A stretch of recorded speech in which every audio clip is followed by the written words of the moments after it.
Là, ça fait 2 semaines qu'on est venu, ça fait longtemps. Et on regarde comment ça a bien poussé. Et puis on regarde aussi le boulot qu'il y aura à faire parce qu'il y a des mauvaises herbes qui ont poussé. Ce n'est pas leur terrain que ces jardiniers amateurs entretiennent.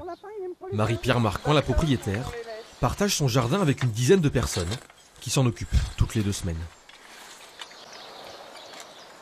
C'est la 3e année qu'on le cultive. Et Marie-Pierre donc était venue nous voir dans le cadre du CEL, système d'échange local, donc c'est de l'entraide, de la solidarité. Nous dire, moi j'ai un grand terrain mais je l'utilise pas tout, et si vous voulez je vous en offre. Voilà, et donc ça a été bingo. C'est la passion qui rassemble ces jardiniers. Sans ce terrain communautaire, la plupart ne pourraient pas la cultiver. J'apprends tout, j'apprends tout, comment il faut travailler la terre, comment il faut repiquer les salades.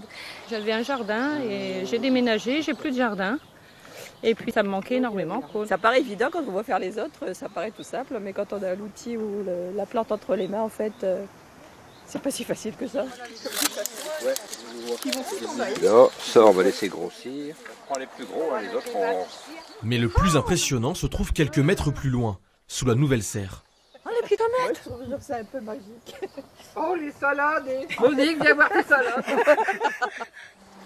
Oh, la première tomate 2019. Tout se cultive sans produits chimiques ni machines. Je remonte. On arrive à la première fleur qui est là, premier groupe de fleurs. Et en dessous, en principe, c'est pas encore développé. Donc en dessous, s'il n'y a pas suffisamment de développement, on fait rien. 15 personnes composent l'association qui envisage de reproduire le concept avec davantage de jardiniers dans davantage de terrains à l'abandon.